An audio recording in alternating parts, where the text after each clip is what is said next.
4 minutes after 8 o'clock. I'm biting up my tongue and stuff.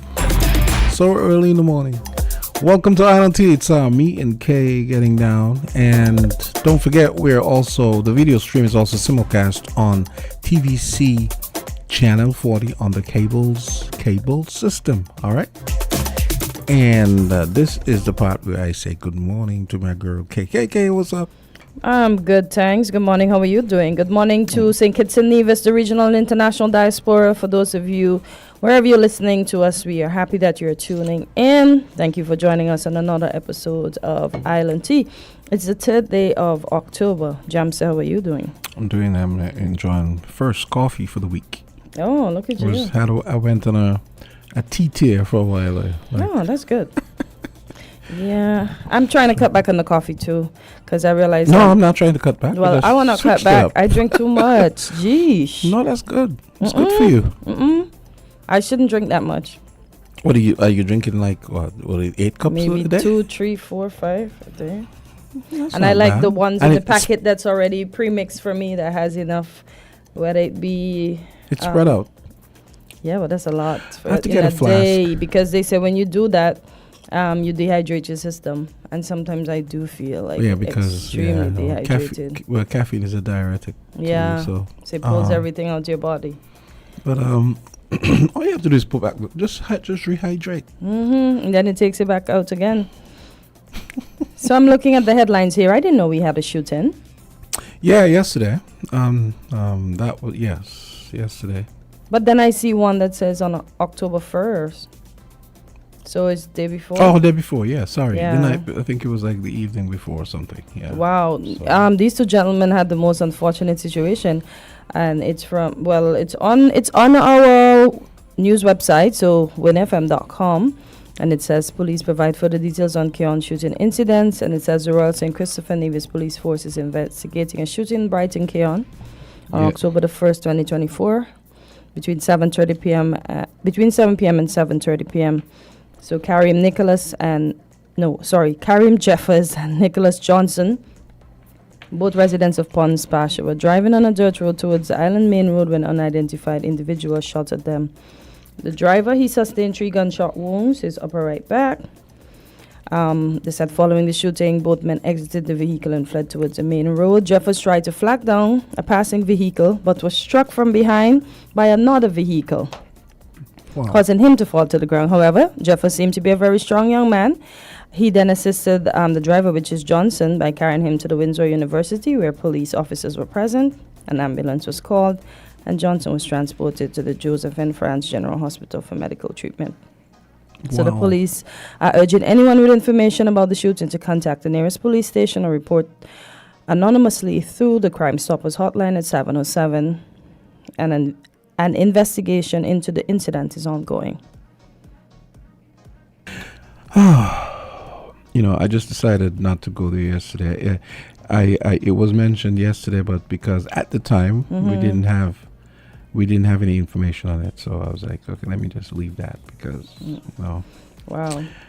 Everyone is you got to be, sometimes at a media outlet, you got to be superstitious about for want of a better word, superstitious about not talking about stuff that you're not 100% Sure about, yeah, because all you you don't trouble, have yeah. you don't have all the information. Yeah, and that's stuff. why I didn't read the first one. I read the second one where it said Mhm. police provides further information. Yeah. And then I see SKN Agriculture Minister announces 5 full undergraduate scholarship in agriculture at Southern University. Yeah. So opportunities again. So for those, Yeah. Mhm. I thought that was interesting. Mhm. There seems to be there's this thing that's happening. But it seems today. like something annually You mean the scholarship. Oh, okay. Oh, Yeah, it says offered annually. Yeah. okay. What were you about to say? No, I was talking about this. I think I sent it in the chat. It's this thing that the ICT people are doing today.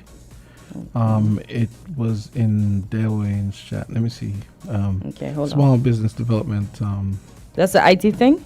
Yeah. No, when you want to press your phone and it just... Oh says yeah, I have it now. Okay. Yeah, and it's actually the last thing I sent over there. So Yeah. yeah. So it's let's see. It's the St. Kitts Tech Fest. Tech Fest. It's actually tomorrow. So Yeah. Tech Fest At 10 a.m. 10 a.m. tomorrow. Lots of activities and prizes.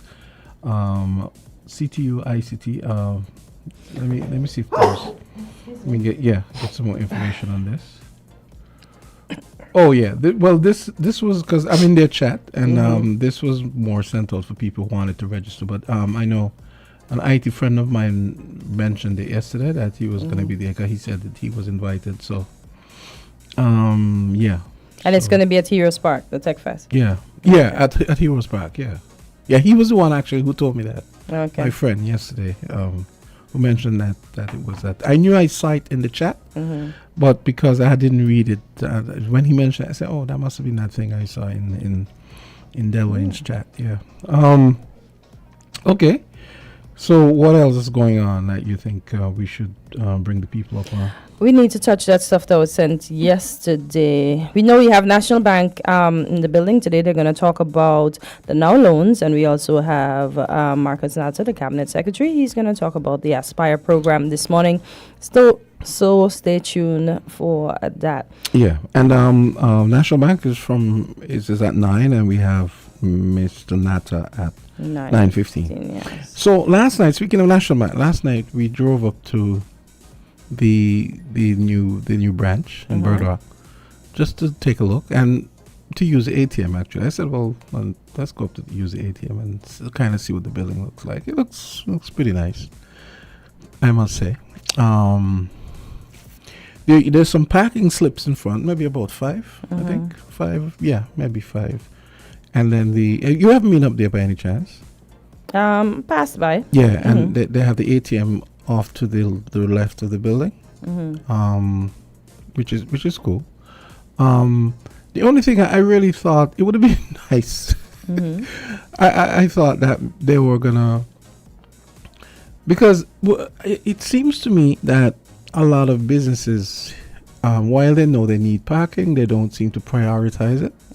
So here you are, you have a branch in Burdock, and to me there are great opportunities nearby for parking, because I've always felt like National Bank needed a branch where someone who's driving, you can just drive there, walk a very short distance, and do your business, which is not really possible in Bastille, right? Yeah, but everybody's complaining that it's no longer in Bastille, and it made more sense in Bastille.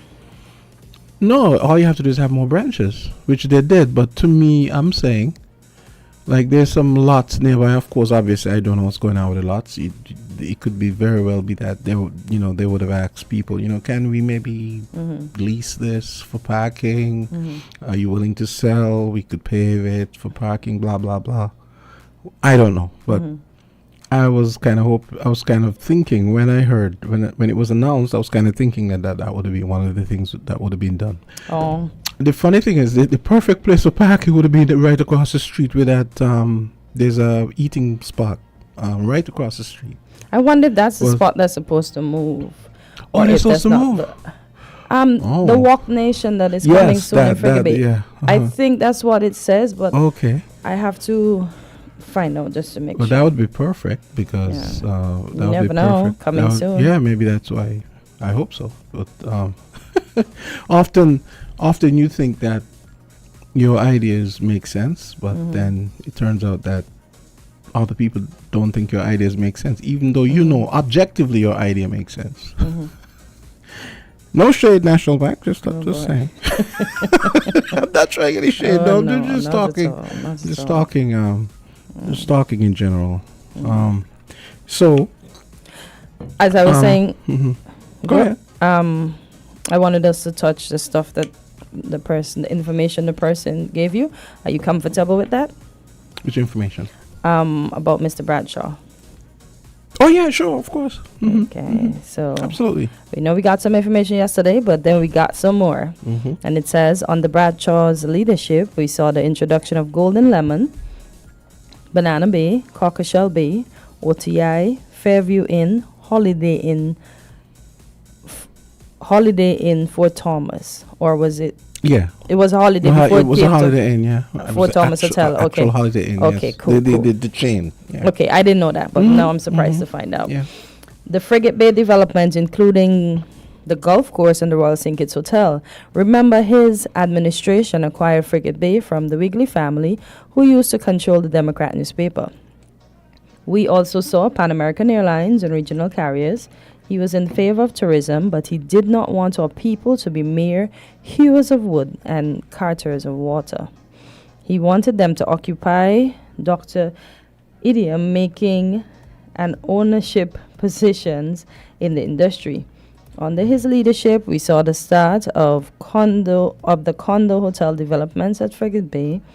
The entire Southeast Peninsula was privately owned, and he wanted the owners to stop sitting on their land and speculating and use the land to help develop the country.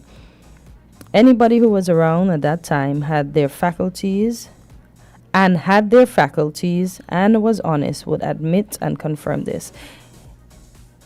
It's oh boy. Okay, I'm gonna stop there. I'm definitely gonna stop there. Something potentially problematic? Yeah. I'm not about that life. I'm just gonna say the other part, boy. and then I'm done. Yeah. Don't blame you. So, okay. And let me see. There was a couple other things that I wanted to mention. Let me see. Yeah, I see you put something in there with when something leaks, then everybody basically implicates other persons, even if they're not implicated. Yeah, oh, the Beyonce thing, yeah. Yeah. Yeah, so, okay, maybe we can take a look at that. What did I say again? You want to go with that then? Go ahead. You know, when you're ready to go with stuff, it doesn't really It's open. never there, right? Well, it doesn't want to open. But what do you think boy. of what's happening in the Middle East, though, with Israel? Well, this stuff is not simple. This conflict, this internation conflict thing is never simple, and it's easy for people to sit here and say, oh, why can't we just get along and blah blah blah, you know? But there as long as Israel exists, there's going to be problems over there. And now Iran has joined. Yes, and Iran party? started hurling Throwing over stuff? missiles Yeah. at Israel. Some landed on Tel Aviv apparently, and I think Israel they mobilized even more troops. A few more, I think 4,000 more troops from what I heard. In addition to going into into Lebanon. Boy. It's a lot. And then we have the floods in North and South Carolina. Yeah, it's up to 100 and, oh my God. I mean, the last thing I heard was 149 or 163 people dead. And the number keeps going up every time because people are unaccounted for and more than likely. I saw a video yesterday with a coffin floating away. I wondered if that's something old or if I saw that video already. But I can remember because, trust me, social media is just too much. And every minute is something. Things people do for likes, huh? And then it says, you can't keep a good man down. I'm like, in the light of a coffin floating away, you can't keep a good man down? That's pretty good dark humor. I gotta say, I have to hand it. I like. So you can't keep a good man. I like left field. I like left field humor like that. That's a pretty good. Oh, maybe boy. too soon, especially if the person, Yeah. maybe a little too soon. But I wonder how shallow. Funny. But then again, water, the elements of nature are pretty destructive. Yeah. Oh, and you know what we have to talk about too. The match in Ghana the night before between Barbados and Trinidad. Apparently the light went out. So there's this hilarious thing going around on social media about one floodlight, one generator. Everything is one. Then they have varying. Then they have this one picture with this is how we watch cricket in Ghana. Everybody have something we call a bam chodi. So it's like a torch, but one that we make and light it up and just hold on. So it's like it could be a bottle with a wick and some kerosene inside, and we just light it up and it burns until the kerosene goes away. So big joke. And then I see Russell, Andre Russell. He's not pleased about that because they're basically insinuating that that Jamaican, right? Yeah. Mm-hmm. Most people are insinuating that it was a cheap match. Then they have Hetmeyer on a light post. They put his face on somebody's face that's on a light post and says, Hetty, turn off the lights. Andrew Russell was playing for Guyana? No, Trinidad. Okay. Yeah. So Trinidad feels cheated out of it. I know this was, what's his name, Dwayne Bravo's last hurrah in the CPL. So maybe he wanted to get to the finals, but I think... So what do you think? I mean, you Guyanese. What do you think happened with I just figured they had a blackout at the wrong time, as we say. Blackout at the wrong time. Is that common in Guyana? Yeah, blackouts are pretty common there because remember we have a whole big nation, and I don't know how developed the electricity system has gotten since I have not been living there. Oh my but God. I would say it probably would have gotten better. But blackouts were pretty frequent when I was a child. Wow. Yeah. Okay. We reveled in them. We enjoyed the blackouts. And then when the light come back, it was a big celebration. Well, on a jingoistic note, I guess we can use that. St. Kitts Nevis can use that next year for to make a case for getting those games. You guys don't want that to happen again. How about you just keep most of the games here? You can get I couldn't resist. trouble, I couldn't resist. And then another thing to note: the strike is still going on. It's day number 3. It has not affected us yet, but we don't know what's going to happen eventually because even persons in the U.S. are concerned about their food, their cars, the prices of food going up for the holiday, the prices of things going up for the holiday. So I don't know how concerned we are here just yet. I say we lightly. So for those of you listening, I think maybe we should play that. Okay. Because that's going to impact... Yep. Well, everything impacts everyone these days. But everyone. But definitely... Where is our chat? What's going on? No. I'm here in YouTube on my iPad and not YouTube, WhatsApp, and I'm looking for our chat where it is. Okay, here we go. All right. Yeah. So, folks, Carnival, Christmas coming. We have strikes and all this stuff going on, and I want you guys to. Where did you send it? You sent it, where am I seeing it? No, that was the old one, but the strike continues. Yeah, but didn't you sent a video with, didn't you send the video? You played that one. You played that one when you played that one on the first day of it. But didn't you send another one? No. Oh, okay. You probably saw something on the news. But I'm looking here on Loop News and seeing before we get to that.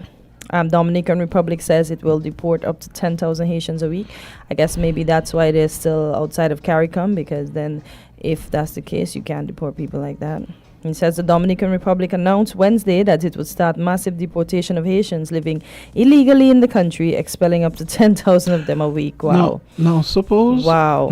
Now suppose we built out our immigration enforcement... and go and pick up and start picking up these people. Because trust me, a lot of that needs to happen. And a lot of them are not legal. It's crazy to me that these people... This is how we treat people. Yes, you treat your fellow islanders like that. And then they flock here. Imagine they're sharing Hispaniola together, and it's crazy. I'm pretty sure. They flock all over. Yes, I'm pretty sure a big percentage of them are illegal. Yep. And are here under false pretenses, meaning claiming that they have Kittitian division family when they don't. Okay, I'll leave that there. Wow. So it says the government spokesperson Homero Figueroa told reporters that the government took the decision after noticing an excess of Haitian migrants in Dominican Republic, which share the island of Hispaniola with Haiti. Caller, good morning. You're live on IoT. Oh, no, they dropped off. Okay. Our friend sent an additional piece, which I'll read to the piece you just read concerning Bradshaw. Let me see. I said, good morning, Jamsta. I forgot to tell you that under Bradshaw's leadership, Fort Thomas Hotel was set up under local ownership. And Sylvine also said that Bradshaw wanted our people in the Virgin Islands to return home to work in the cane fields is utterly untrue. There has been no person more committed to the empowerment and prosperity of our people than Bradshaw. Why does the lady want to rewrite history and be so untruthful? Miss Henry, don't come for me. And let's not have the back and forth. That was a correction because someone thought that you were being less than truthful yesterday during your treatise about Bradshaw and so on. So let's not. I don't want the smoke. Me neither. So. Oh, but look at this, Jamsa. This is from Look Caribbean as well. It says, BVI government keeps an eye on potential impacts of U.S. dock strike. The British Virgin Islands said it is monitoring a strike by dock workers at ports across the United States eastern seaboard to attempt to mitigate any negative impact on the island. In a statement, Kai Reimer, Minister of Communications and Work, said the British Virgin Islands Port Authority has confirmed that all scheduled shipments for October are expected to proceed without interruption. The West Palm Beach port, a vital hub for tropical shipping, the primary carrier of our cargo from the USA, is not participating in the strike and continues to operate normally, Reimer said.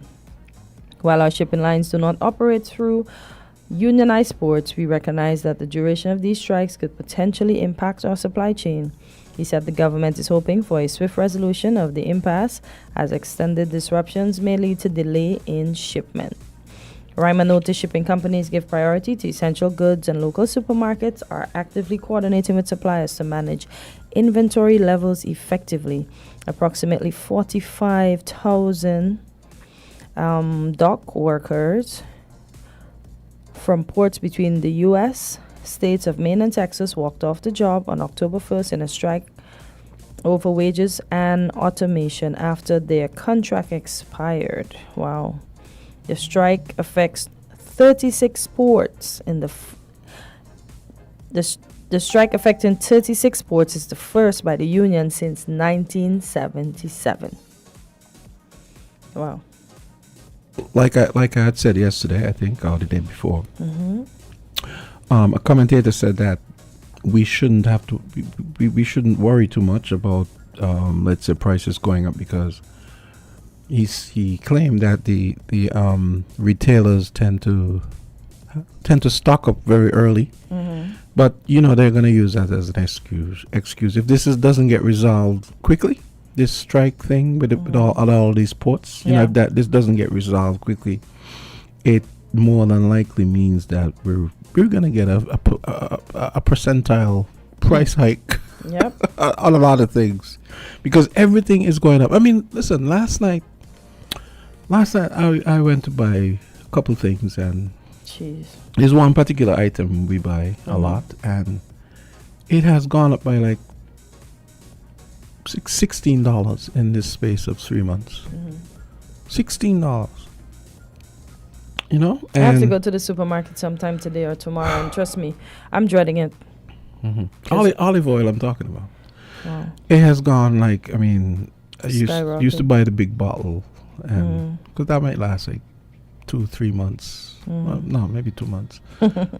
And the bottle I used to buy, I remember it used to be $34 or sometimes $39, and then it went up to like $47, $49. Now it's like $61.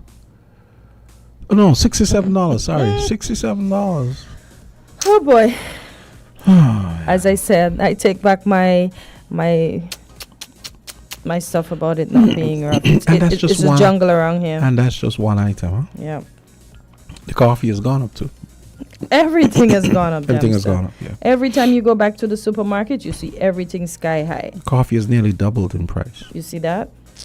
How are we going to survive? How? Tell me. Yeah. Tell me how we're going to survive. Look at this one, because as of January of next year, we have to start getting an ETA to go into England, right? Yeah. But I see the Dominican Prime Minister, is, according to this article again, this one comes from Luke, PM's carrot confident UK visa-free travel will return. Prime Minister Roosevelt Skerritt has reiterated his confidence that the United Kingdom will reinstate its visa waiver agreement with Dominica. The Dominica leader made this clear at a press conference earlier this week. In July 2023, the UK announced its decision to revoke visa-free access to holders of Dominican passports, citing security concerns stemming from Dominica's citizen by investment CBI program. At the time, UK Home Security Suella Braverman told the British Parliament careful consideration of Dominica's and Vanuatu's operation of a citizen by investment scheme has shown clear and evident abuse of the scheme, including the granting of citizenship to individuals known to pose a risk to the UK, end quote. However, on Monday, Skerritt said he is confident that the UK will reconsider that decision. In regards to the UK and the visa-free issue, we continue to engage with the United Kingdom. We had meetings with them while in Grenada. We continue to engage them on a political level, Skerritt said, revealing that the matter has also been brought up with the UK Foreign Secretary. So he believes eventually that will return. And just to end off the article, it's pretty lengthy. In the meantime, Dominica continues to increase the number of countries its citizens can enter without a visa. Yeah. Okay. It would be nice if if you're listening, you can always weigh in on that and let us know exactly how that's going to work. But it does seem as though it's maybe a little easier for us than maybe other people, right? Certain countries are in it. So let me see if I can. I had that article, so I can pull that one up. Ewan sent me a story here from Sky News. Say they're asking Sky News. By the way, it's a network, Australian network, which operates in Asia and Britain as well, owned by Rupert Murdoch, the Fox guy, who is responsible. So Sky News is the Fox News of Australia. Yes, he's a guy who, to me, like single-handedly responsible for poisoning American politics. Oh gosh! And making it as divisive and toxically partisan as it's been for the last what? No, seriously. Sometimes I come across Sky News things on YouTube and I pull them up and I get like the 30 seconds and I just stop it because it's like they're even more vicious and what should I say? They're really going on the whole right wing kind of talking points. Even more aggressively than Fox to me. So Ewan sent me this. Let me see. He's saying that apparently some people, but then these right-wing outlets tend to spin. They tend to spin and exaggerate a lot of their talking points to make a point. To make a point that bolsters where they are on the political spectrum. So so they're pro-Trump. So they're saying that all these people want Trump to win so that Trump can bring Middle East peace. Really? Let's hear this. Okay. Really? Targeting Iran's nuclear facilities is targeting their sort of, I suppose, civilian infrastructure, so particularly their energy. Okay, wait, yeah. Here we go. And it's not just whether Israel listens to America, but whether it listens to the UK, whether it listens to France. And you look at 26 September, UK, US, France all called for a 21-day unilateral ceasefire. 5 days later, there are Israeli troops in southern Lebanon. So I suppose the positive you can take away from that is that Biden has very clearly said, this is what you can't do. And implicit in that, here's some things you can do. And I think one step below targeting Iran's nuclear facilities is targeting their sort of, I suppose, civilian infrastructure, so particularly their energy, trying to cripple Iran, because Iran's obviously can export its energy products overland to China, and that is a really useful economic tool for Iran at the moment with the sanctions. Then a step down from that would be to a proportional strike against IRGC targets in Iran. And I think America favours a proportional strike against IRGC missile targets in bits of Tehran and Iran where these are built. It doesn't favour an attack on sort of civilian energy infrastructure. So you have to, I suppose that's we can take from that Biden is saying this is what you can't do. But hopefully Israel will listen to that, because if they do target nuclear facilities, then I think we're in a completely different phase of the conflict. Yeah, and one of the big sticks that the US has, I think I'm right in saying, is that they could withdraw the weaponry that they're offering to Israel, and then they would have very little to fight with within 3 to 6 months. However, which US president is going to do that in an election year? Mm-hmm. Yeah, and I think we are entering in sort of US parlance lame duck territory. The Biden administration is constrained by how much time it might have left. And I think Netanyahu is fully aware of that. He's a very skillful operator of the American system. And he knows that the likelihood is that there could be a Trump White House coming up next. And not only that, but you've got a period between basically sort of, I suppose, now and when whoever takes office next comes in, of him having a free rein to do what he'd like. And the noise coming out of Israel, publicly and privately, is this is an opportunity to redraw the map of the Middle East. This is an opportunity to defeat Hezbollah once and for all, defeat Hamas for once and for all. And I just think that, you know, as a former diplomat and an analyst and a historian, I think one has to be careful of those sort of hubristic comments, because it's not likely or it's not realistic that you can defeat Hezbollah once and for all. Israel's been trying to do this for a long time, and I don't see how now is any different. If anything, now is more complex, because Iran will continue to resupply Hezbollah because it sees a threat to Hezbollah as a threat to Iran. So I think we're in very, very, very dangerous waters now. Suggestions: Saudi Arabia, Egypt, UAE, Bahrain all want to see President Trump again in November, and that would help stabilise the region. This is the part. I think there's a lot of merit to that. I think if you look at Trump's record, particularly with the sort of Kissinger-led the Ibrahim Accords, which Jared Kushner negotiated, Trump was potentially a stabilising force in the region. I think because he helped broker that normalisation between Israel and some Arab powers. Also, there's been Israeli and Saudi talks, and I think on Iran, Gulf states and Arab states like Trump because he killed Soleimani and he acted very decisively on Iran. And I think there is a really good argument to be made to say that Trump's strike on Soleimani was actually a stroke of sort of genius in terms of understanding Iran and how it operates, because what that did was it caused, as I said earlier, Khamenei to adopt a policy of strategic patience. And strategic patience has really looked like, well, we're not really going to respond at all because we don't want a regional conflict. And I think so Arab powers see certainty in a Trump administration. They see very clearly that they're going to support Israel, very clearly they're going to support Gulf states, and very clearly that they're going to go after Iran. And I think in that certainty they find more comfort. I think the Iranians are concerned about a Trump presidency because they've seen what Trump could do to Soleimani and what he's prepared to do, and it's that sort of mad dog theory of you don't quite know what they're going to do, therefore you're going to calibrate your actions accordingly. So there is an argument to say that a Trump White House could be good for the Middle East. I think on the other hand, you have, if Trump gives Russia gains, that could potentially free up Iran to destabilise the region even more. So I think you have to take it in the whole, and I think geopolitically you could get good and bad with the Trump administration in the Middle East. Wow. And it's not just whether Israel listens to America, but whether it listens to the UK, whether it listens to France. Stop. Shut up. It's not just... Shut up. So whether Israel listens to America, but... It's crazy to me that anyone thinks that... And he was right in saying that the whole thing is very complex.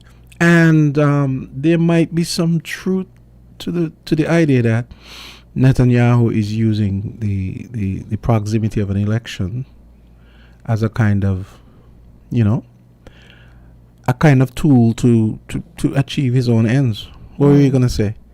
But it is complex, yeah, for real. But what is President Biden doing now that the former president did or is going to do that's going to make it better? That's the question. I mean, I don't understand. What did he mentioned something about giving reins to Russia? Why does the U.S. need to give reins to Russia? Yeah, I think they mean that if Trump because Trump is basically a friend of the yes. So those people. they're saying that Trump might try to broker a deal where, okay, Ukraine let Russia keep what the territory that they invaded, and we can end the war. And of course, that's not gonna work for Ukraine. Mm-hmm. But what that will do, that will like the guy said, will empower Iran probably on some level to feel as though, hey, we have Trump in the White House now, so we can probably do as we like in the Middle East. And I hope people in the U.S. got a chance to listen to that to realize what we don't need in there. I mean, the fact that when I heard they fired all those missiles at I thought these people are crazy, but then I said, oh, there's an election, so they're trying to stir the pot. Because stirring the pot means that Republicans are masters at weaponizing fear, weaponizing Republican American fear. They're masters at that. So I can imagine Trump and his surrogates making the case that, oh, look at that. Look, see, Iran is it's what is Harris going to do when she becomes president? I mean, look, Trump. There were no wars during Trump's time. Blah blah blah. Yeah. All that stuff. Yeah. Mm-hmm. Yeah. Thanks for that, Ewan. That they sounded pretty even there, because usually when I listen to Sky News stuff, I never get past like a minute. Probably a minute is the most I'll get, and I say, no, I'm not watching this. It's like watching Fox News, basically. Yeah. Speaking of it, Jay Black thinks that Kitty are mostly like wired like Republicans. Yeah. I don't know about that. Yeah. So Jay, if you're listening, good morning. No, we're not. I actually think like if more people watch Fox News, TV sales would go up. You know why? You know why? TV sales would go up if more people watch Fox News. Yes. No. Because people would be destroying TV. They're destroying things. Oh, okay. Yes. And it depends on, it might Because just... that's how I feel sometimes. Maybe more Democratic households might buy more TVs. The Republicans are just going to keep theirs. So TV sales might only go up for one side. People with definitely anti-Fox, anti-Republican sentiments definitely would be buying more TVs for sure.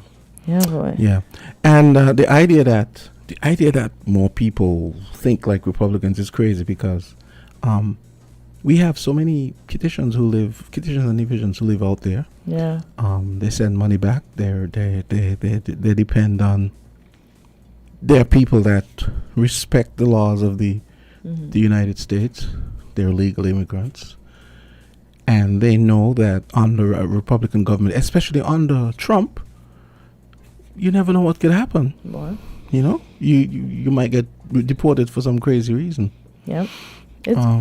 Who said? Somebody said. A caller said the other day to put your money. Was it Miss Henry? I think it probably was her. To put your money in National Bank and be mindful for those persons that are out there as well. Mm-hmm. Oh boy. Okay, let's take a quick break. All right. And then we come back. And don't forget, coming up at 9 o'clock, National Bank, they'll be shilling their Now Loans campaign.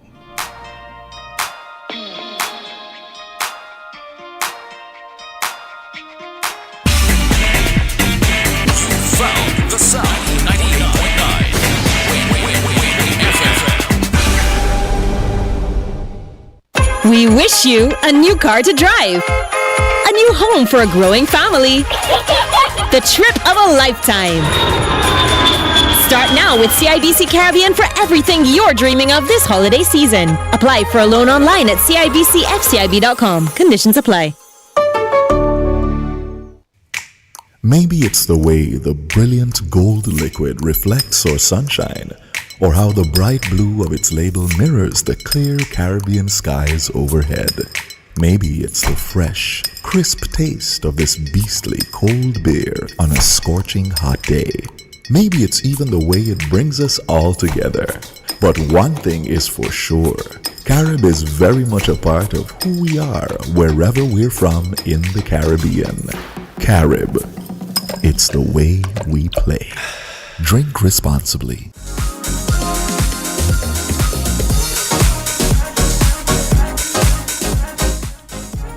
Hey, you. What's up? Good. I'm looking. We mentioned National Bank, and I don't know if you saw the stuff that was circulating yesterday about the fees and charges. Yes. Yeah. My wife was. She was Breaking it down talking for you? to. She was talking. I sent it to her actually, and she was Okay. talking to me about it. I did. I guess we can ask them about it when they come. I mean, it's no secret. But what do you think? I'm just looking at it. I thought you had a look at it. I'm trying to.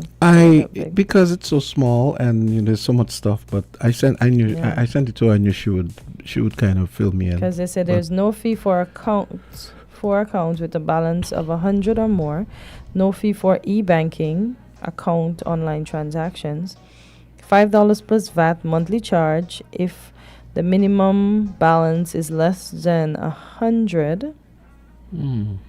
Wow. So you're taking $5 from $99. Is that it? And then $5 plus VAT per transaction for e-banking account in branch transaction. So the $5 plus the VAT. Is this trying to keep you out of the bank, or? I think.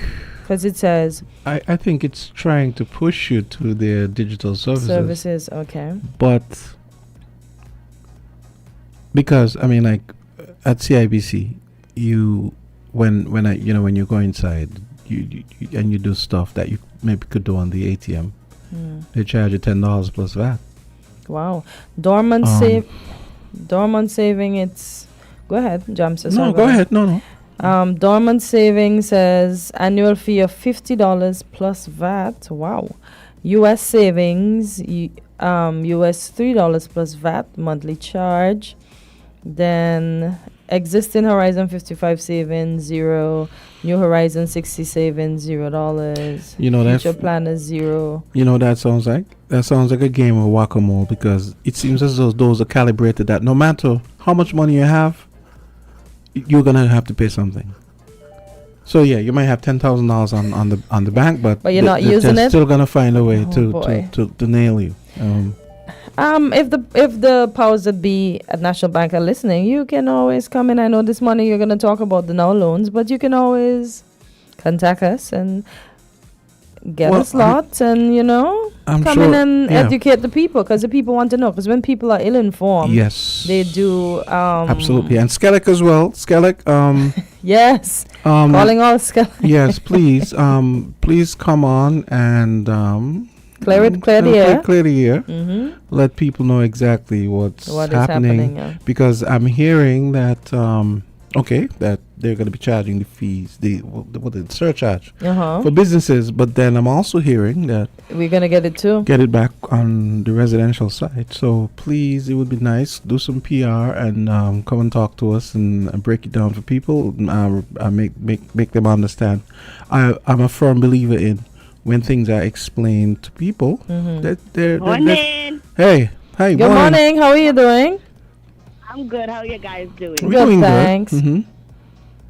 So basically, what Jamsa was saying is true. It's not, but again, because what they're going to be doing is basically what the other banks have been doing for years. Then, yeah. Because I can tell you, I had several accounts in Scotiabank. I opened a US $1,000 account in Scotiabank, and to this day, Scotiabank can't tell me where my account gone. Wow. They couldn't find the account. Wow. They eat off every dollar out of the account, and it was not below $100. Wow.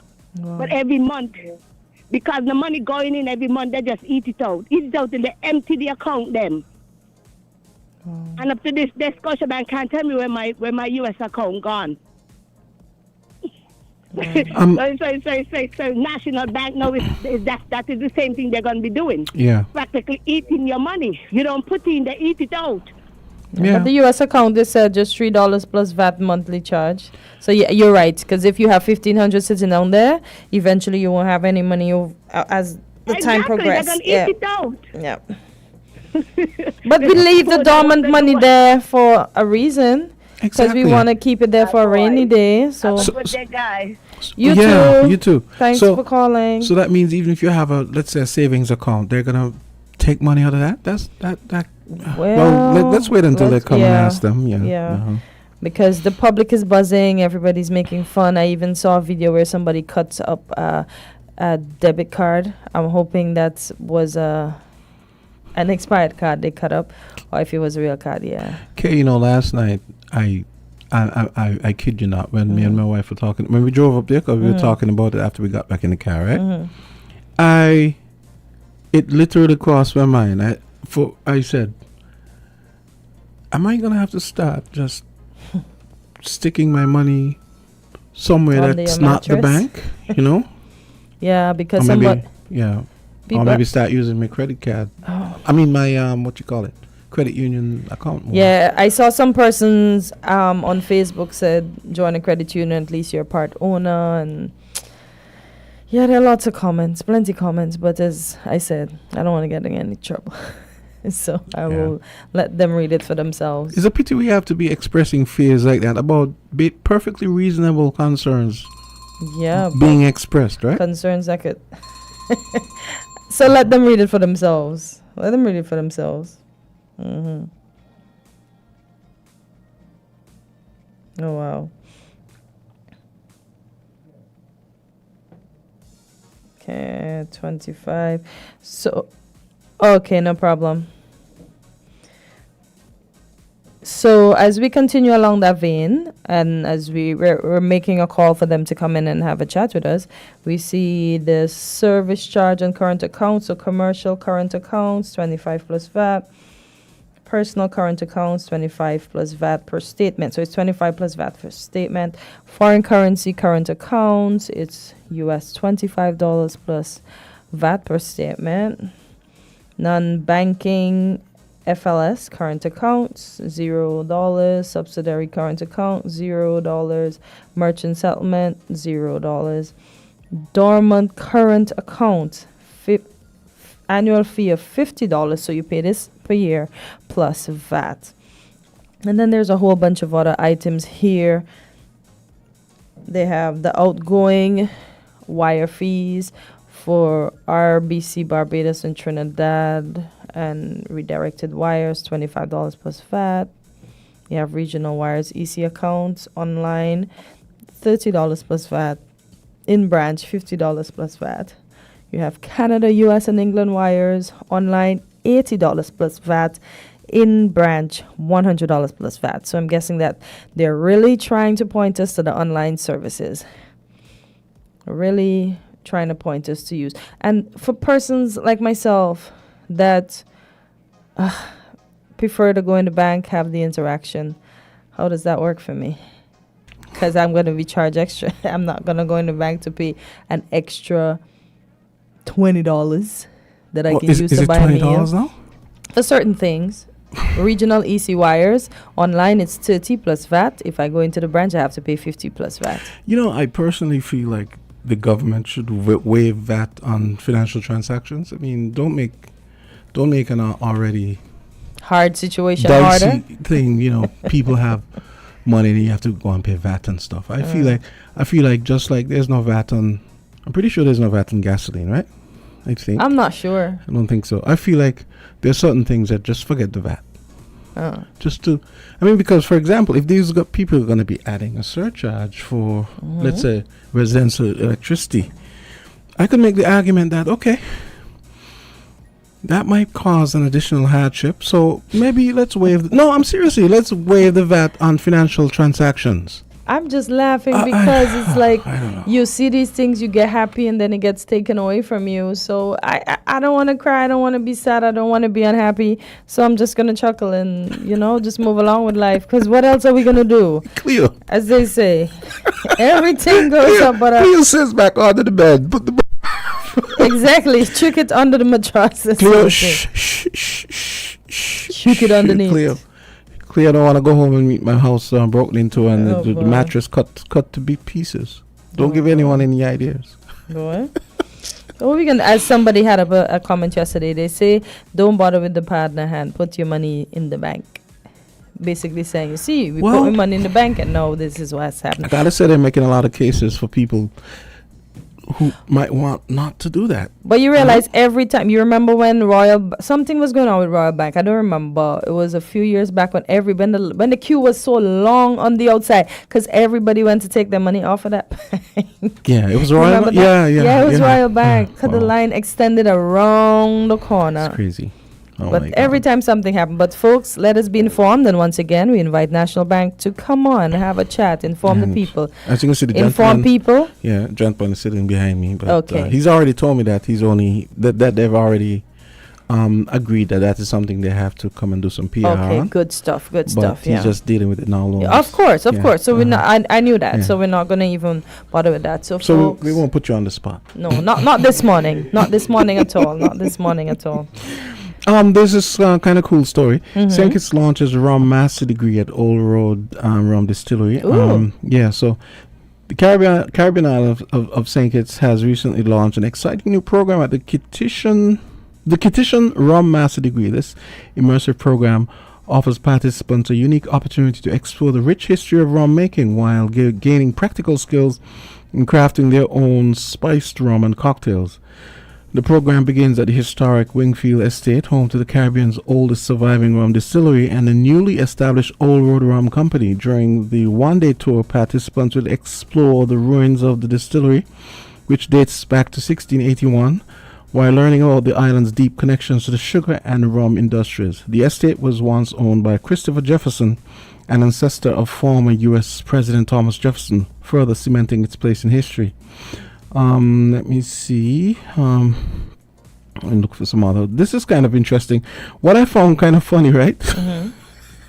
I was looking at the Facebook comments last night, and people were making some less than complimentary like, yeah, how was this helpful and stuff like that. But I'm like, I think it's because our culture looks at alcohol slightly differently to the Europeans. I'll give you an example. Over on the wine side you have sommeliers and all that stuff, and wine is there's a whole connoisseurship surrounding wine and that kind of thing, and how it ties into fine dining and so on, and even the health benefits and so on. A few years ago I played for and this was mind-blowing to me. I played for a function at was it the beach house? I always get mixed up with those. The pavilion. It was a pavilion at Christopher Harbour, right? It was like in the day. I think it started like 11 o'clock. And I was there till like 5 or 6 or something like that. So what happened was they hired me because they sent a Mount Gay rum sommelier here. And they had guests from, I guess, Christopher Harbour guests and maybe some guests from some of the other hotels.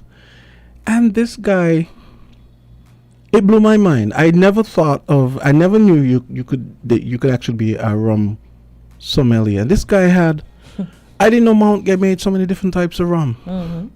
And the guy was there, had these special glasses and, they do the same thing like you do with wine, like, you smell like how peaty it smells and smoky and this and that, and giving them all these different rums. So I said to him, the dude from Barbados, I said, I didn't know Mount Gay sold all these different rums. He said, yes.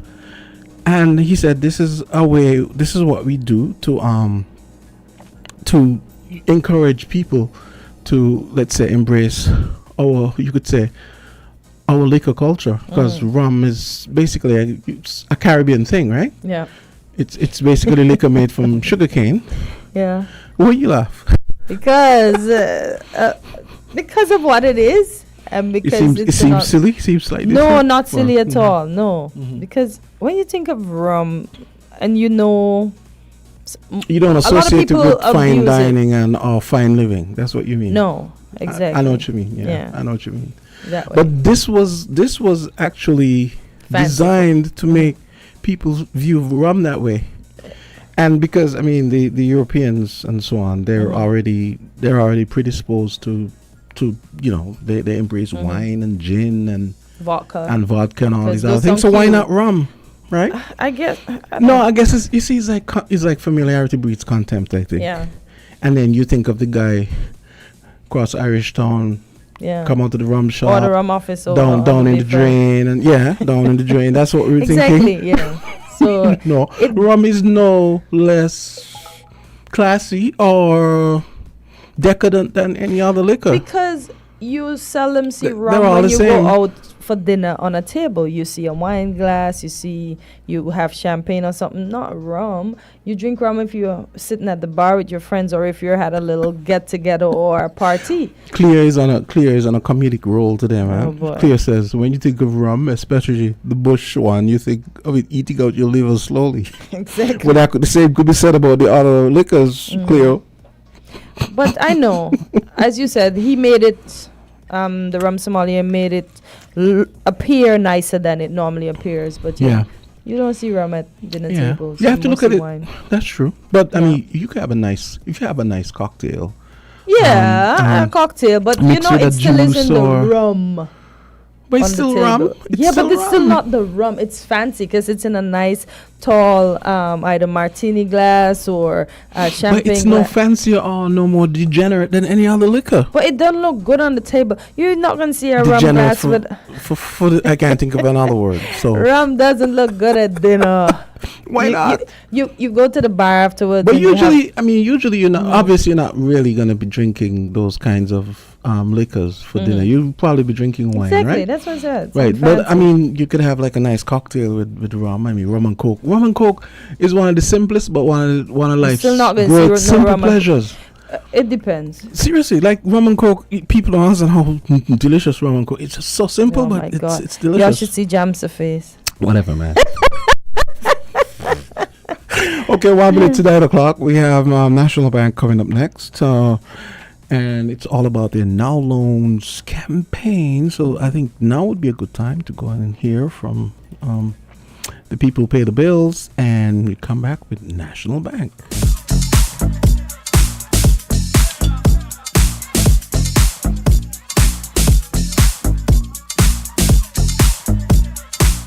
WINN is 98.9.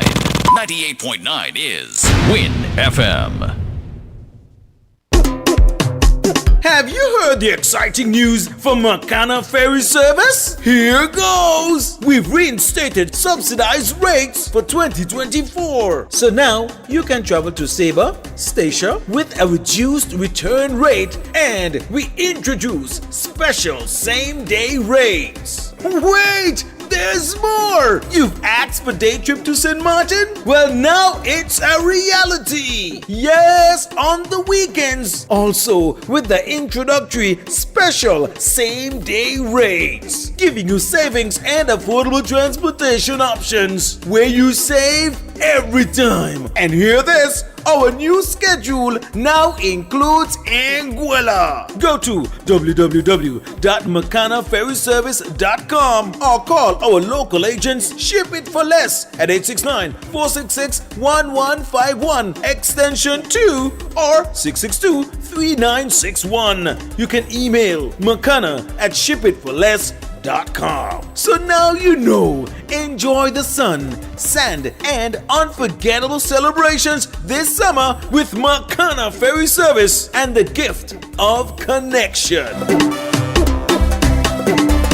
Double the cash back. Double the groceries. Double the savings. Only at Hortford's Furniture and Appliances and Ashley Furniture Home Store. Happening now, when you make a higher purchase, you'll get double cash back coupons for double the free groceries. Are you serious? Shop for the furniture and appliances you need, and we'll help you fill your fridge and kitchen too. Nah, me. But that's not all. You'll also have a chance to win free groceries for a year or a 4-piece living room set that will transform your space into a cozy haven. Say what? Don't miss out on double the rewards and double the savings. Visit Hortford's Furniture and Appliances or Ashley Furniture Home Store today and start your journey to a better home and a fuller kitchen. Terms and conditions apply. Visit any Hortford's location for details. Double the deals, double the delight, double the cash back, double the groceries, double the savings. Only at Hortford's Furniture and Appliances and Ashley Furniture Home Stores, happening now.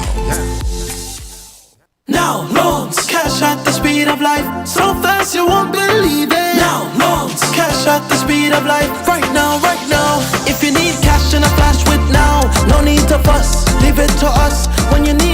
a flash. No need to fuss, leave it to us. Hear me now. Now, loans. Cash at the speed of life. So fast you won't believe it. Now, loans. Cash at the speed of life. Right now, right now. Approved in a day. Yeah, yeah. Some money on the way. Yeah, yeah. Approved in a day. Oh, yeah, you know it's coming. When life throws surprises your way, now's here to help. Whether it's for an urgent bill payment, home improvements, or unexpected health expenses, or even that last-minute holiday trip. With Now, you get cash in a flash, approved in just 24 hours. Approved in a day, yeah, yeah. Some money on the way, yeah, yeah. Approved in a day, oh, yeah, you know it's coming. Now, loans, cash at the speed of life. So fast you won't believe it. Now, loans, cash at the speed of life. Right now, right now. A loan product powered by National Bank.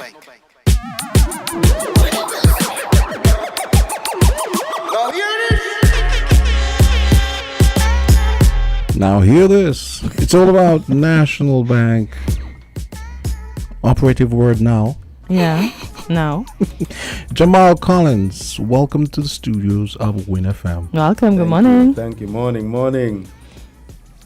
So how are you doing today? I'm a bit under the weather with a little snuffy nose and stuff like that. But I'm good. Okay. Well, I wish you all the best. We should have had some tea together, man. I know. Yeah, I love tea, so why not? Sorry, sir. I apologize next time. When you come to when they come to break down the fees, then maybe we can have yeah, some we can have some stuff. tea because you might need the tea. But it won't be you, though, probably. No. Mr. Collins is not about that today. He is just here to speak about National Bank Now loans. The representative is going to come in for that part, okay? So let's give him some grace while he speaks about that. And let's leave the other one for the person that's going to come by shortly. Yeah, I do say shortly. So tell us about the Now loan. What is it? Yes, good morning. Good morning, Kortensia. Good morning to the radio land.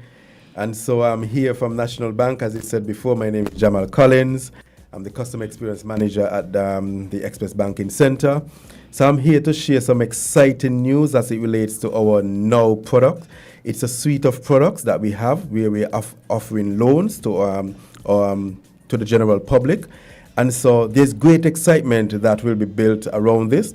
And so I'm here to share the information so that persons can be better informed and also that you can also be equipped to benefit from these different offerings that we have available for you. So I'll start off in letting you know what's a part of the suite of products. So first off, we have the Easy Money. As the name suggests, easy money. I know you're laughing, Kortensia, as you're saying, okay. I'm smiling. Okay, the name itself is already catchy. And so what about this loan that makes it attractive to our customers? So the Easy Money we're willing to offer to anyone within 3,000 from 3,000 up to 40,000 unsecured. Yeah, because I'm seeing that right here. I'm looking at something right here. Yes, yes. And as the word says, unsecured. The thing is with the Easy Money, there are different conditions because we give you up to 4 times your salary. So say, for instance, you're working for $1,000. We are saying we are willing to give you up to $4,000 unsecured. And so, as your salary increases, then the amount definitely increases as well. And so that is what we're saying at National, because now we've actually been introduced to this fast cash environment. I was just going to ask. Yes, so that is what it's really about. I don't know if you have visited our Express Banking Center as yet. No, well, I think you should. You don't? I drove by. Oh, you drove by. Okay, yeah. But we wanted to walk in, not just drive by, because what happened is that we are actually providing free an experience. And so there at the Express Banking Center is where our Now loans are housed at Bird Rock. Okay, yes, good. To the back of Hobson Enterprises and opposite of Wack Nation. And so definitely we ask that you visit us. You can get all the necessary information. You can do your transactions, your cash deposits and withdrawals, personal that is. And so we definitely welcome you there at our center. But as we're speaking about our Now loans, I go back to our Now loans. So the Easy Money, as I said, Kortensia, as the name suggests, easy money. Just like 1, 2, 3. So how soon? If I were to come in the bank now, how soon can I? And I wanted 40. I'm gonna go for the big bucks. You're going big one time. Right away. How soon can I put my hands on that 40,000? Well, Kortensia, we're actually promising persons within 24 hours. Wow.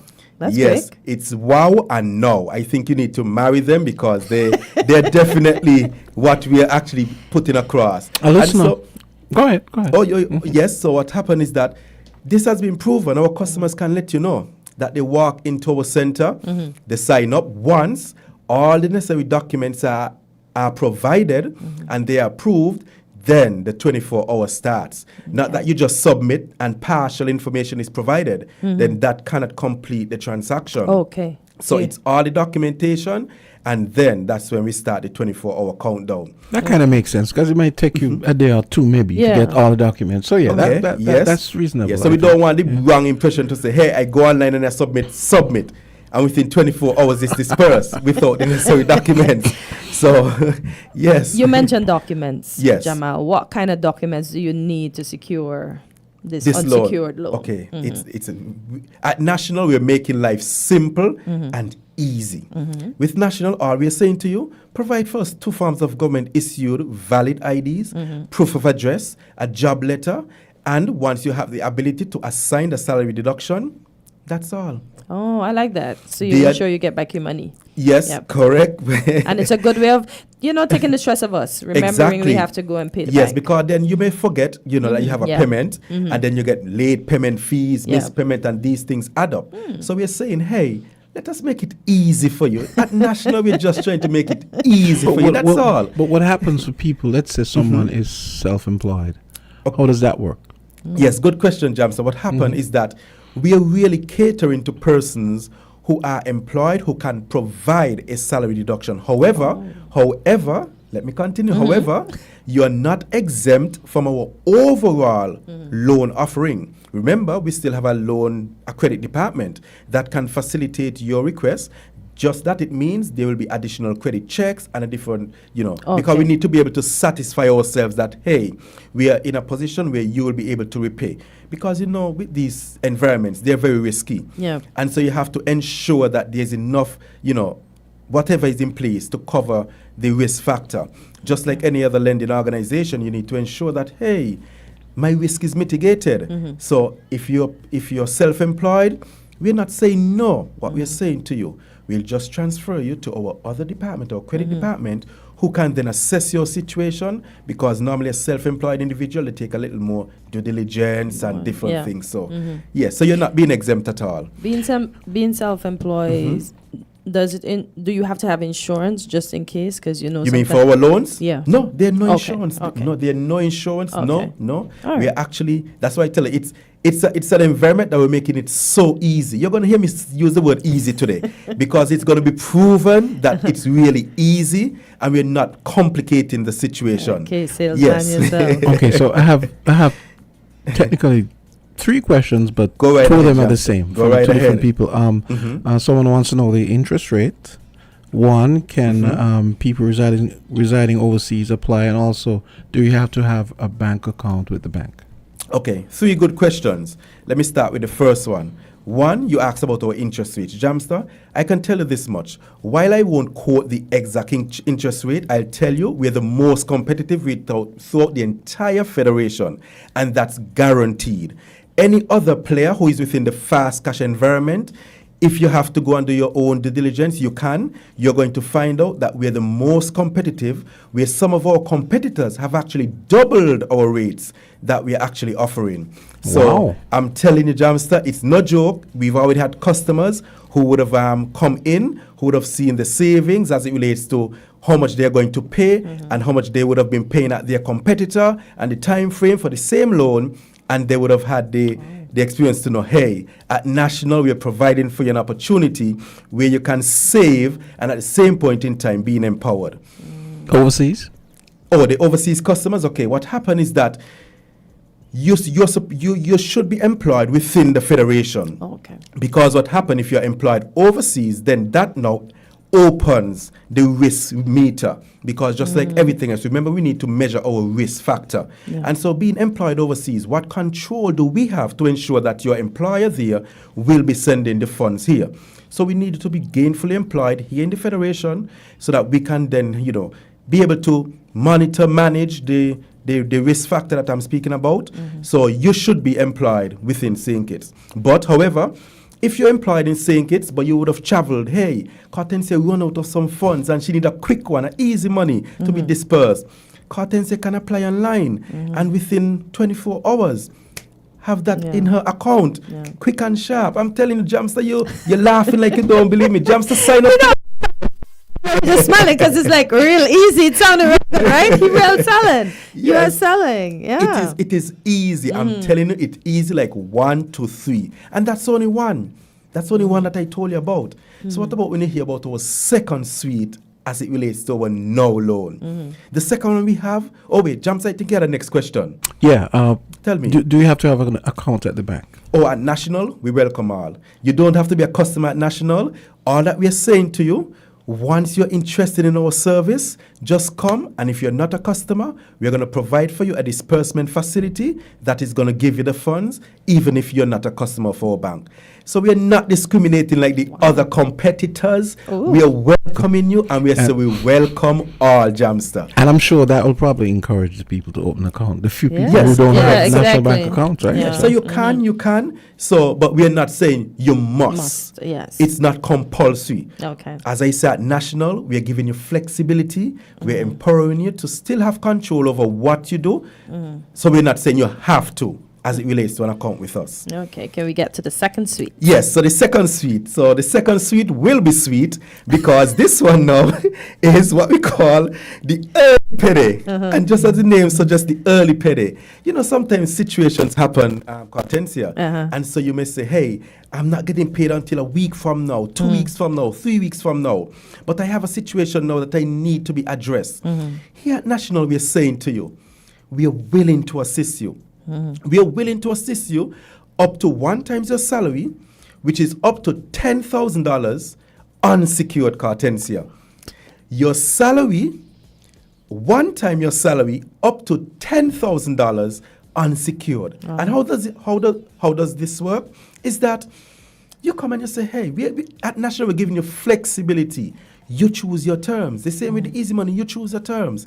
The same with the early payday, you choose your terms. So with the early payday, we're saying, hey, we pay within 30 days or 60 days or 90 days. You choose. We're giving you the flexibility for you to choose. And the kicker with this, but I'm going to say no, and Jamsta, I hope you have the pull-up button ready to press, because the thing about this one now is that with the early payday, there is absolutely no interest fees. Pull up. Jamsta, I warned you before, Jamsta. Jamsta, I warned you before to have the pull-up button ready. Here we go. I kept Wow, no interest. That's good. No interest when it comes to our early payday. All we are doing is a small processing fee. Small processing fee. So small, I sure you can buy a coffee. It's a small processing fee because we have the paperwork, all of that. So there must be some sort of fee involved. Okay, but are there VAT fee? Is VAT attached to the processing fees? No. Okay. No. So I was right about that. I knew the some fees. yeah. Yes. Yeah. Okay. Yes, and so that's why I said the fees are so small when it comes to this. But as opposed to saying you charge interest, because maybe the interest you're charging the full loan amount and it's amortized. But in this case, no. We're not charging you on the full amount, just a fee, a face-up fee, and we're done with you. Yes, and so this is for persons who may run into a situation, need a quick top-up, as we say here. Just a quick top-up. Okay? And so that is how it is. Okay? Yes. I see you have an event tomorrow in Independence Square, and it says, join us at National Bank Now Loan Sign-Up event. And I'm looking at now, and I'm seeing with National Bank, you would have won. Because if you turn it around, you won. Yes. So you guys know what you're doing. Yes, exactly. So you want to talk about that event? Certainly. And so with that event tomorrow, it's our It's our launch of our Now loans. We are coming to the public now and say, hey, this is what we have as an offering to you. So you come to the Independence Square tomorrow from 9 until 5. And what we're doing, we're signing you up right there and then. And the good thing about it, Kortensia, is that once you have all the documentation available, including what I alluded to earlier, including your salary deduction, you can get your loan the same day. Okay, good. The same day. So we are letting you know these are the possibilities, these are the things. You don't even have to wait 20. You don't even have to wait. Because we want you to feel the experience of when we say no, we mean it no. That's what we're saying. No. I mean, hey, it's no loans, right? Yeah, no, yeah. It's no. You win with now, you won with now too? Give your numbers before you go on. Maybe if you guys have social media. I'm definitely going to get to all of that. In a bit, we definitely will. But just the next loan, the next loan type that we do have is what is called a quick line. As it names, a quick line is a line of credit. Okay. It's similar to a credit card. It's a line of credit, right? So we're providing for you this line of credit, and we're saying to you, with National, we're all about empowering people. So with the easy money, we say we give you 4 times the salary. But somebody like Kortensia, who we know, she needs to top it up. Kortensia have to make a statement. We're saying, Kortensia, we're willing to give you up to 10 times your salary. Up to 10 times your salary, unsecured up to $50,000. What? So it surpasses 40? It surpasses 40. Wow, I didn't know that. Exactly. So I said we are going up. It's actually climaxing going up. So we started with the easy money, the early payday, and now it's the quick line. And so, Kortensia, we're saying to you, this is not a fable. These are facts. Persons are coming in, signing up, and leaving within 24 hours with the funds being dispersed to the account. So it's definitely, something to look forward to. Oh yeah. Okay. So as I said, and one of the things as well, because at National we believe in persons' time, and so we value time. So what happened is that we would have actually created at National Bank a WhatsApp number. So if persons are interested, any question, anything, you can just WhatsApp this number. Take this number down, and if Jamsta or Kortensia want to try it, it is 664-6691, which spells 664-NO1. So 664-NO1. If you send a WhatsApp message and say, hi, what services do you have to offer? Straight off the bat, it is going to tell you all our services as it relates to our no loans. You said, hey, I'm working for XYZ. I need to know what I qualify for. What's my monthly payment? It calculates it for you, tell you the information. And this service is available 24/7.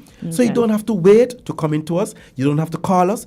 Anything. You can definitely get all your information through that medium. You want to sign up? Hey, I would like to sign up. You send you the link, you sign up. National is making it very easy, as I said, for our customers. Very easy. Okay. This is very cool. Okay, we give you got 30 seconds to wrap up because we have another segment. But I was just looking at the phone number. Yes. 664. You realize you could have had now one. That's what he said. Now one. No, it could have been 669 6691. So it would be now one. See, give you next month. You need to get that number from Flo. Okay. No. Yeah. But we just wanted one number, so we say, we don't want to, make it. So we say 664-NO1. Okay. Two quick questions before you go, because we're actually out of time. But someone is asking, well, I live overseas, but if I have property at home, can I use the property and get a loan? That's one. Okay. And the other one is, does the bank provide bank building loans using land as collateral? Is there a specific contact at the bank for such loans? Okay, yes, we do provide those particular services, but not at our Express Banking Center. As I said, our Express Banking Center is all about express, in, out, fast. And so once you're dealing with collateral, that takes some additional legality. So it has to be done at our credit division. And so we won't be able to facilitate that at our Express Banking Center, but definitely we'll be able to facilitate that particular request at our credit division. Okay. Yes. All right. Okay. Jamal, this was great, and we know you at some point the bank is going to come back and talk about some other matters. For sure. Yes. You guys are welcome anytime. Yes, I appreciate it. Now loans, the number is 664-6691. Now it's a WhatsApp number. WhatsApp number, yeah. WhatsApp number. Yes. WhatsApp only. Yes. Okay. Okay. Oh. Yeah, go ahead. Oh, okay. Well, Jamal, we want to say thank you for coming in today and educating us. I hope we covered everything that you wanted to cover. Yes. I know time flies like very fast. Crazy, yeah. So we look forward to hearing from you again. We look forward to hearing about the progress of this loan. Definitely. So come back and let us know about we it, will. okay? We will. Thank you very much for having me. Okay, You're and welcome. and we got Cabinet Secretary Marcus Nada coming up next, talking about the Aspire program. It's 9:22.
(9:24), and we've got the Cabinet Secretary Marcus Nata on deck, and he's here to tell us about the Aspire program. Good morning, Marcus.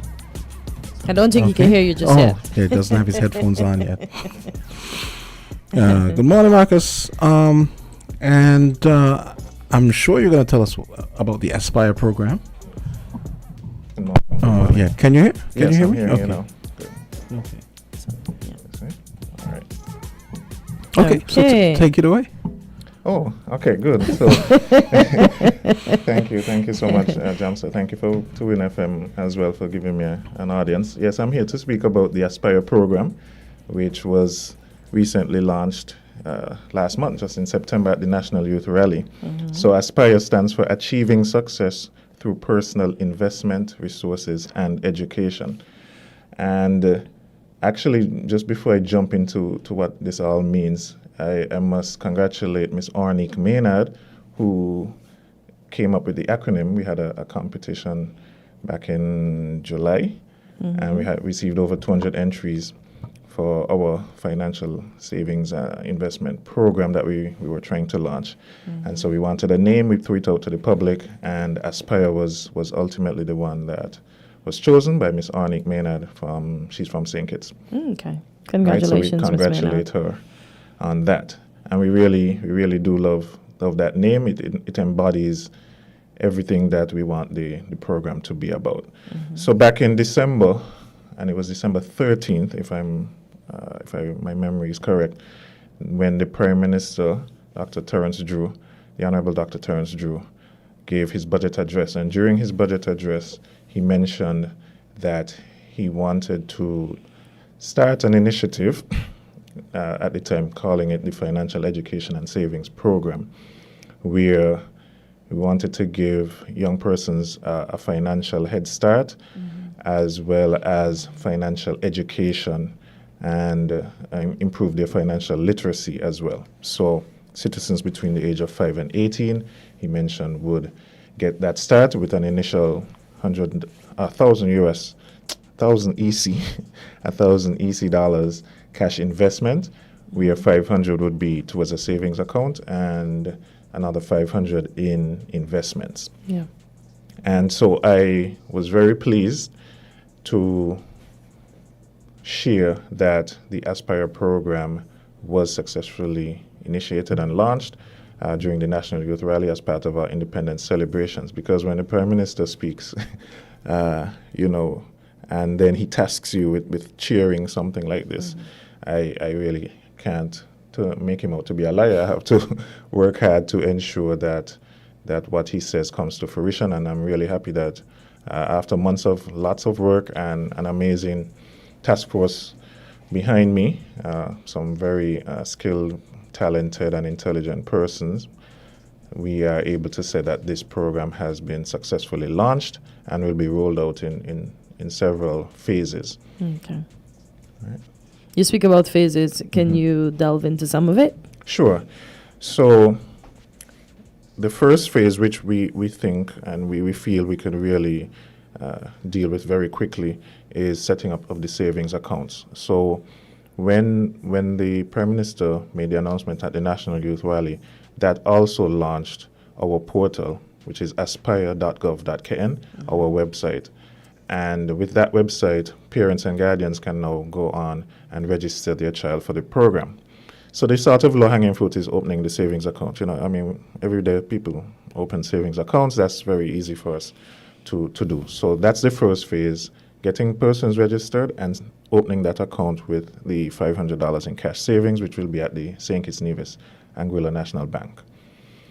The second phase is the shares and the investments. So young persons at a certain age, you can't own shares outright. And so what we'll be doing is setting up a special fund which will deal with the investments. And we're investing, first of all, in shares in the St. Kitts Nevis Anguilla National Bank and the cable. Okay. And the cable currently is 99% owned by government, and they will be divesting those shares and making them available publicly for this program, yes, but also anyone else can then purchase shares in the cable. So they're in the process of doing that. And then the third phase, which to me, and I know for the Prime Minister and even my colleagues, that is the most important to us, is the financial education, literacy, empowerment portion of things, where we are creating and integrating into the national curriculum a curriculum that will foster that level of financial education in terms of going beyond just saying, hey, save, hey, put money in your piggy bank and that kind of thing. We want to go a step beyond that and teach persons how to grow their money, what are investments, what are shares, that sort of thing. And so between 5 and 18 years of age, of course, there are different learning levels, and so the curriculum and the activities will be tailored to the age group that the teachers or facilitators will be teaching these financial literacy skills to. And we are very happy that the Eastern Caribbean Central Bank Governor Timothy Antoine and his team, pivotal part of this, developing this curriculum with us, as well as the Ministry of Education's Curriculum Development Unit. They are pivotal on it, and we also have representation on the task force from ECCB and Education to assist with that. Interesting, because that was going to be my next question. Because I know every year October is Financial Literacy Month. So yes. I was actually going to ask you if there's going to be any tie-in to bringing the central bank to help with the program. Yeah. So they've been on the task force from day one and been pivotal in creating this curricula, because they actually had created that already for the ECCU countries. So they do literacy programs in the different ECCU countries already. So it was a matter of tweaking it, tailoring it, and we are currently looking at doing some pilot schools. We're not rolling it out in all the schools because we want to make sure we test it properly first. One, we don't want to overburden the teachers. We know teachers have a lot to do. Yeah. So we want to hopefully synergize it nicely into what they're already doing. And secondly, we want to make sure that when we test it, anything that needs to be fixed, we're able to fix it. So we're not rolling it out so persons won't see it in all of their schools just yet, but we're picking 2 schools on St. Kitts Primary, Secondary, 2 on Nevis, Primary, Secondary, and doing some tests with the teachers and the students, get feedback and see how we need to tweak it, and then we do some train-the-trainer workshops with other teachers. We've already done some little tests, and the teachers do like the program, but again, the main thing for us with this is to ensure that it doesn't feel like an additional burden and additional set of coursework that teachers have to be teaching. You mentioned the schools. Yes. What went in? What was the thought process in choosing these particular schools? Well, I don't know if I have a scientific approach per se, but Okay. we chose we chose. I won't say the names now. We'll Yes, say please that in don't. another. But we chose one a large school, large primary school, large secondary school, and same on Nevis. It might seem maybe counterintuitive because you figure maybe a smaller school you can get more done and so on. But if we test it faster. on a large scale, in terms of the schools, then we can kind of extrapolate and interpolate from there as well. Okay, fair enough. So that would tie into my next question. So, okay, if you selected a large primary school and a large secondary school, because my question that I was going to ask you was, is it going to be iterated age appropriately as you go up in grade? Definitely. So so then that would mean that if you have a large primary school and a large secondary school, you kind of get an idea in the pilot how each iteration as the financial education gets more complex, how it's gonna work as they and you get a nice sample size of students and teachers. Exactly. And so we're able to garner a lot of knowledge from that exercise. So we'll be hoping to roll that out October, maybe November, in terms of those pilot schools, and hopefully in the new year we have a full-fledged program and we can kind of roll it out to the various other schools across the federation. What about the grassroots, the preschool? Yeah, so the program is from 5 to 18, and so we're not targeting preschools in that sense. I am sure in the preschools they do some bit of that, but because the program is 5 to 18, and that's where we're tailoring it from. And so you can say from kindergarten or thereabouts, where the children have a little bit better understanding, and you can do a lot more little games. A little bit. These between preschoolers. These showing two eyes. I know, two eyes, even I the preschoolers. But we're tailoring it from about kindergarten up to sixth form. Okay. And so that's where we're targeting right now. Yeah. Okay. I remember the last time you were here. I remember I mentioned to you about. You remember I talked about having a holistic civics program that included something like this.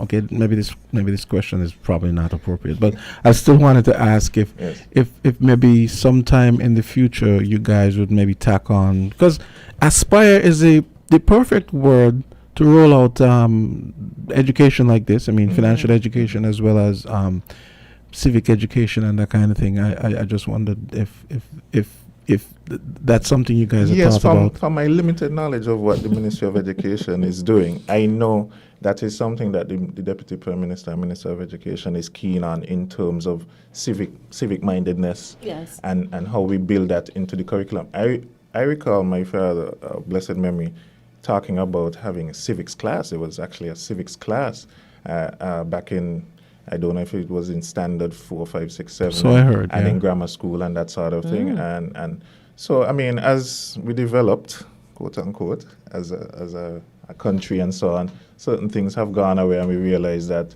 certain things need to really come back. Yep. And so something like that would be useful. But I know the Ministry of Education is always looking at their curricula and seeing how to adapt it to the needs of the country outside of the needs of, let's say, CXC, requirements. There are some needs and context, I think, in our country that we can do, especially at the primary school level, which is the foundational level. Okay. Marcus Natha, the Cabinet Secretary, you're just joining us. It's 9:36. Okay, so you have a question? Yeah, I do. Okay, sure. So for parents that are listening, as this program roll out, what is needed? What does the parents need to present for each applicant? Right. So you're talking eligibility, and that's key. So this program is for 5 to 18-year-old citizens. And when I say citizens, they have to be citizens by birth, which we call nationals, or citizens by descent, which means you were born outside of the country, but your mom, your dad, your grandmother, grandfather were born here in St. Kitts and Nevis, right? Either of them. And so you would need that birth certificate and a valid citizenship certificate if you were born outside of the country. So that's key. So persons who reside overseas, even if you're nationals or citizens, and you're not going to school here, you do not qualify. And if you're an economic citizen, you do not qualify either. You have to be here, currently enrolled in school. And so I'll put a little asterisk there because the Prime Minister has also asked the task force to include persons who were eligible at the time that he said what he said in the budget address about doing this financial education and savings program. So it is not from the launch, which was just a few weeks ago in September, but rather if you were eligible based on the requirements in school, etc., 5 to 18, a citizen by birth or descent. At the time when he announced it. When he announced it December last, you can apply for the program. So that means if you're no longer in, let's say, CFBC or Navy Sixth Form College, but you were at the time, last December, you can apply, your parent and guardian can apply for you, right? And you that will be honored. So that is very important. And as I said again, you have to be in school here in St. Kitts and Nevis, and that includes homeschooling. Because some people are doing homeschool, they do online courses and so on. And we have in the portal, when you go to register at aspire.gov.kn, you have options to say homeschooling, and you can apply that way as well. So everything is on the website for persons to see. I mean, we have a frequently asked questions section that we try to capture as many different scenarios as possible and ask questions and answer those questions. But that's the key thing that we want you. You have to be in school, 5 to 18, citizen by birth or descent here in St. Kitts and Nevis. So how do you go about actually applying to, well, not applying necessarily, but saying, well, okay, I'm interested, because there might be a situation where someone maybe was not maybe approached by the school or maybe didn't know about the program. Right. And maybe now they're hearing about it. Correct. So this is, well, me being here, first of all, overall is part of our rollout of continued rollout, because like you said, I was here before. Yeah. Continued rollout of the program and sensitizing persons about the program. So the website is aspire.gov.kn. As soon as you go on, you would see register or sign in, because you can register, you can start the application. Even if you don't finish it, you can save it and come back to it and so forth. To date, we have just over 1,000 applicants already. And by our calculation in the task force, we have about 10 to 11,000 persons who could qualify, depending on date and age and so forth. And so we look forward to some additional applications for sure. Any phone numbers people can call? No phone number as yet, but we don't have a desk as yet, but we have an email which is aspire@gov.kn. Okay, Aspire. And aspire@gov.kn. It's also on the website. So if you run into any issues or if you have questions, you can send an email there, and someone will respond promptly to your concern or your question, for sure. Okay, we're kind of running out of time, but we have some calls coming here. Sure. I think I would be remiss if we didn't take at least one. Caller, go right ahead. Question to the, what's your name again? Nata, right? You could hear me? Yes, he can. Yes, okay. I want to find out if it's every school they will give the money, or they're going to pick out who to give. Okay. So the other thing, why they have the children on the radio saying none for mommy and daddy, and mommy and daddy have to look after them until they could get the money in their hand. So walk in. Okay. Yeah. Yes. So I want to thank the caller for that question. Let me answer the last one. So the caller is referring to our promo ad for the Aspire program, and as part of the ad, one of the young students, she's saying, and the money is for us, not mommy or daddy. So caller, I don't want you to misconstrue what is being said. What we're saying here and what the Prime Minister has said about this particular program, and as it pertains to the savings account as well as the investment, is that money is not for parents or guardians. What we are trying to do is give our young persons a foothold, a foundation with which to build their future generational wealth, their future finances. So at the age of 18 or 21, 22, whenever they leave the program successfully, one, they would have the knowledge and financial knowledge on how to use that money. They can decide to extract the money. Maybe they want to start a small business. Maybe they want to go off to school.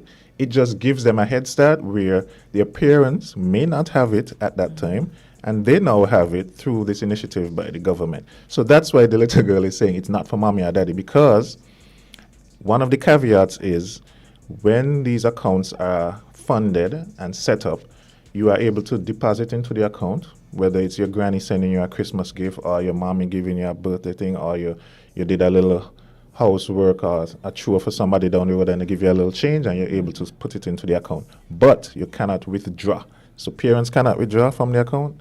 The students cannot withdraw from the account until the end of the program. And the end of the program is when you turn 18. Everyone has to be on the program for at least 5 years. So people 16, 17 would have to be on for at least 5 years. And so it's when you're 18 or the 5 years, whichever is later, that you can then access these funds. Somebody that's 17 now, 5 years would be like what, 22? Right. So right. not until so 22. We felt we didn't want to put on somebody for a year, 2 years. You don't get the interest building up. You don't get enough education either. So, and plus we don't want you on it when you're 28 because you were 17 at the time. So the happy medium is about 5 years. So I just wanted to address that with the caller. And there's one thing I wanted to clarify. Quick. Did I forget her first question? You recall what her first question was?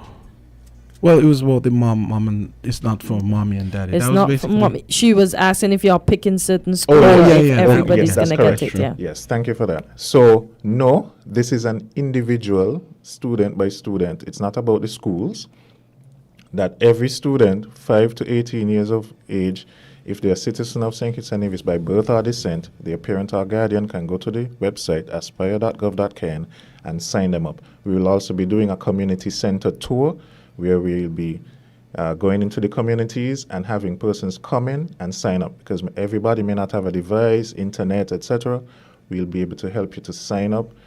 When we do those community center tours, we hope to start that by the end of this month into November. So even if you don't have a computer or a smart device, we will be in the communities. You can look out for that and you can sign up that way. But it is not about the schools. It is about the individual students. So any student who is a citizen of St. Kitts and Nevis by birth or descent can apply if they're 5 to 18 years of age and they're in school or homeschool. Okay, one quick thing before you go. Clears it up for the caller. One quick clarification. The website aspire.gov.skn. Oh, you can't hear? Okay. Okay, could you see if that works? It stopped working. Wow. Okay. Could you ask him for me? Okay, here we go. Okay, my question was, I wrote down the website. It's aspire.gov.skn, but the .kn. Oh, .kn. Okay, that's what aspire.gov.kn. Okay, and then the email is aspire@gov.kn. All right. Correct. Yeah, okay. I give you like 15 seconds to wrap up. Yeah. Sure. So thank you once again, Jamsta. Thank you, Kortensia, for having me on Island Tea this morning and allowing me to bring some awareness about the Aspire program. So again, there's a lot of information on our website, aspire.gov.kn. So I ask you to go to the website and get that information. Parents and guardians, please sign up your students, your children, your ward, as the case may be. If you have any questions, you can send an email to aspire@gov.kn. This is a novel program. There's nowhere else in the Caribbean, I don't know about even globally, that the government is investing in this way in their young people, 5 to 18 years of old, 5 to 18 years of age, to give them that head start financially, not just with money, but with the education and the literacy and skills, empowerment skills, back it so they're able to secure their future financially and otherwise. So again, thank you for the Okay, the quick question. opportunity. Sure. Private schools included? It's not about schools. It is about the students who are 5 to 18 years of age. So don't mind the schools, because like I said, if you're homeschooled or you're in public school, private school, Navy Sixth Form, CFBC, once you're within the eligibility age and citizenship requirements. I really have to can ask you apply. this question. Someone Sure. sent it, and this is a numbers-minded person. problem. He says, what will be the cost of the program over the first 3 years? Right. So, as I mentioned a little earlier, we're looking at, from our numbers from the Ministry of Education, it's about between 10 and 11,000 young people. So let's go with the high end of 11,000 students. That means initially, the initial investment is about $11 million. And then over the course of the year, if we look at our birth rate and so on, we can kind of extrapolate and see what we have to do. But the government has already prepared to support the program for at least the first 5 years, because there will be a special fund set up and be run by an authority at some point. And by that time, maybe 5 years out, we feel that the fund will be able to support itself and government will not have to inject. But the initial injection will be just about between 10 and $11 million. And then each year, of course, as somebody turns 5, then you would add a little more, but it won't be at that level. So I don't have the exact number, but that just gives an idea of for the caller or the person who asked the question, that the initial investment will be between 10 and 11 million, and each year, I don't think it would be even $1 million each year that would need to be put in terms of our birth rate. Okay. Yeah. Okay. So that's Cabinet Secretary Marcus Natta. Thanks for coming on and to tell us about the Aspire program. Just to recap the website, aspire.gov.kn, and email aspire@gov.kn. Cabinet Secretary, thanks for the outreach. You're most welcome. You're welcome anytime. Thank you so much for having me. Okay. Our pleasure. Have a good day. Okay. You too. Well, Jamsta. Hey. This is where I take my leave. Okay. So we'll catch up tomorrow. So I leave you to shoot the breeze for the last 10 minutes or 11 minutes. Yeah. Okay. Yeah. Okay, so it's 11 minutes on till 10 o'clock. Kay has to take her leave, like she was saying. So we did get some pretty interesting news this morning about National Bank and then now loans and now the Aspire program. And it's financial literacy. It's actually financial literacy month. So those two. I guess the Aspire program and Financial Literacy Month put on by Central Bank, those things dovetail nicely. So, and as you heard Marcus say, the Central Bank is also involved in the Aspire program as for, on the education end and so on. Okay, so let's take a quick break and come back.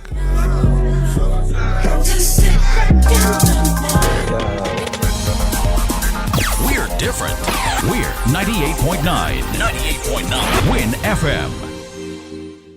Oh, I've got this feeling to high five the sun, dance in the rain, and have my scoop of fun. I'm on my way to flavor my day with something new, and I've got room for you. Let loose and live a little, get close and share a little.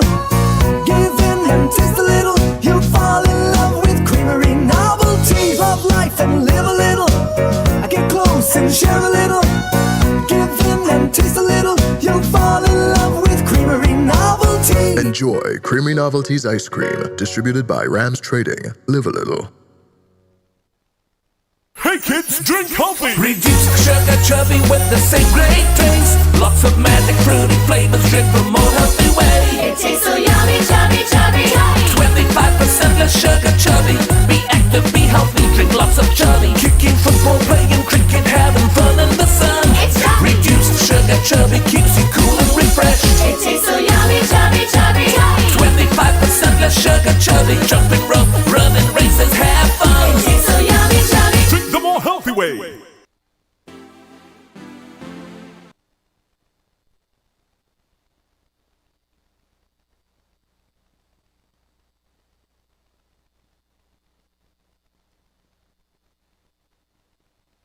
Now loans, cash at the speed of life, so fast you won't believe it. Now loans, cash at the speed of life, right now, right now. If you need cash in a flash with now, no need to fuss, leave it to us. When you need cash in a flash, no need to fuss, leave it to us. Hear me now. Now loans, cash at the speed of life, so fast you won't believe it. Now loans, cash at the speed of life, right now, right now. Approved in a day, yeah, yeah. Some money on the way, yeah, yeah. Approved in a day, oh, yeah, you know it's coming. When life throws surprises your way, now's here to help. Whether it's for an urgent bill payment, home improvements, or unexpected health expenses, or even that last-minute holiday trip, with Now, you get cash in a flash, approved in just 24 hours. Approved in a day, yeah, yeah. Some money on the way, yeah, yeah. Approved in a day, oh, yeah, you know it's coming. Now loans, cash at the speed of life, so fast you won't believe it. Now loans, cash at the speed of life, right now, right now. A loan product powered by National Bank.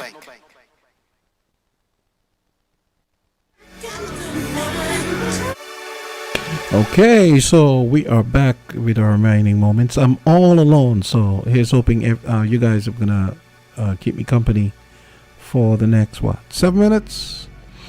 So we just had the rollout of the official rollout of the Aspire program. And there's a question that just came in, which I wish had come in a little earlier. That would have been a good question to ask from Mike Warrington, but I'll leave that for another time. So, you guys want to call me and maybe weigh in on what you've heard so far? Pretty interesting, you could say, finance-related segments this morning. And, you know, everyone is busy watching their money these days. So, it'd be interesting to hear what you guys think about the Aspire program and even the Now Loans program that was announced by National Bank, or whatever else you guys want to talk about. We got 6 minutes left at this point, and you guys are free to call me because I'm all alone and I'm feeling lonely.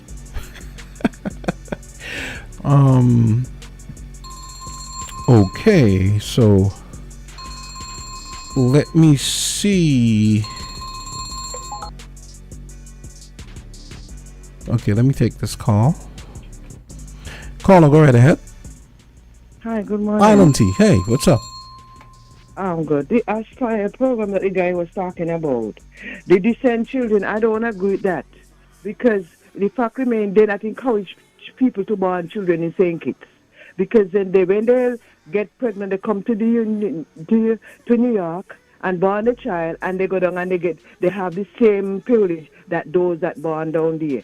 When they get to 18 years now and they draw the money, they gone to their born country. They don't even have to get a visa. Those who born down there will have to get a visa to come out, or somebody file for them. I don't agree with the Ascent children. I do not agree with it. You're born in St. Kitts, you have a St. Kitts and Nevis birth certificate? Yes. Those, if people come in and born their children, as somebody was talking about, those that born their children, mother and father from different islands, and they come and they born children there, they don't agree with it. I'm agree that if they come from wherever they come and they born the child in St. Kitts, they have a right, they're entitled for whatever St. Kitts is giving away. Those descent children has no right to get nothing. As I was listening to Mark last night, you had a lady from Nevis say, these are microwave children, quick fix. That's all I have to say. Okay, caller. It's interesting.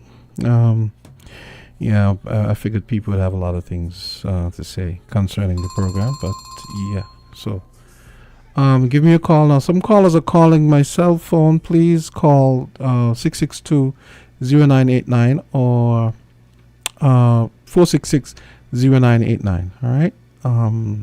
Yeah. So please do that.